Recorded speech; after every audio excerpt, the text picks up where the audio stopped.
সপ্তাহান্তে ফের এক বৃষ্টির পূর্বাভাস দেওয়া হচ্ছে হাওয়া অফিসের তরফ থেকে এবং যেমনটা আরও বলা হচ্ছে যে সারাদিনই আকাশ মেঘলা থাকতে চলেছে। আজ আগামীকাল থেকে হালকা মাঝারি বৃষ্টিপাতের পূর্বাভাস থাকছে।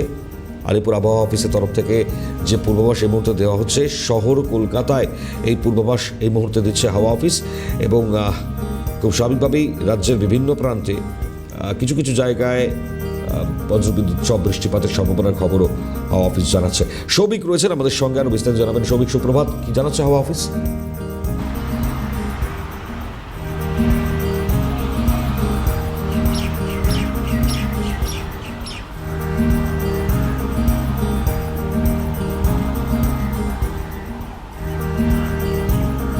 একদমই দেখো, মনে হয় তোমাকেও জানাই সুপ্রভাত। এবং তার পাশাপাশি যেমনটা আলিপুর আবহাওয়া দপ্তর থেকে জানিয়ে দেওয়া ছিল ইতিমধ্যেই যে চলতি সপ্তাহের বুধ এবং বৃহস্পতিবার বৃষ্টির সম্ভাবনা ছিল, সেরকমই কিন্তু বুধবার দেখা গিয়েছিল যে মেঘলা আকাশ ছিল এবং বৃহস্পতিবার সকাল থেকে দুপুর পর্যন্ত বেশ একটা হালকা থেকে মাঝারি বৃষ্টিপাতও দেখা গিয়েছিল বজ্রবিদ্যুৎ সহ। এবং সেই মতোই আলিপুর আবহাওয়া দপ্তরের পক্ষ থেকে আবারও একবার জানিয়ে দেওয়া হয়েছে সপ্তাহান্তে অর্থাৎ আগামীকাল রোববার কিন্তু বৃষ্টির পূর্বাভাস দেওয়া হয়েছে, হালকা থেকে মাঝারি বৃষ্টির পূর্বাভাস দেওয়া হয়েছে, সেটাও বজ্রবিদ্যুৎ সহ। এবং আজ অর্থাৎ শনিবার দিন পূর্ণ দিবস কিন্তু মেঘলা থাকবে, এমনটাও কিন্তু আলিপুর আবহাওয়া দপ্তর থেকে স্পষ্টতই জানিয়ে দেওয়া হয়েছে। তার পাশাপাশি যে সর্বনিম্ন তাপমাত্রা, সেই সর্বনিম্ন তাপমাত্রা কলকাতার 22 ডিগ্রি সেলসিয়াস ছিল এবং এই তাপমাত্রা বেড়ে সর্বোচ্চ 28 ডিগ্রি সেলসিয়াস পর্যন্ত যেতে পারে।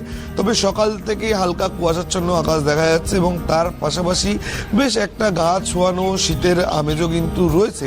তবে এখন দেখার বিষয় যে এই যে বৃষ্টির পূর্বাভাস দেওয়া হয়েছে শুধুমাত্র শহর কলকাতা নয়, শহর কলকাতার পাশাপাশি বিভিন্ন জেলাগুলিতেও যে বৃষ্টির পূর্বাভাস দেওয়া হয়েছে, সেই বৃষ্টির পূর্বাভাস অনুযায়ী এইবারে এই যে শীত, যেই শীত কিন্তু একদম প্রায় বিদায়ের পথে চলে এসছে বা বিদায় হয়েও গিয়েছিল এমনটা বলা যায়। কারণ সকালের দিকে হালকা ঠান্ডা অনুভূত হলেও সারা দিনটা জুড়েই কিন্তু বেশ একটা অস্বস্তি পরিস্থিতি তৈরি হচ্ছিল।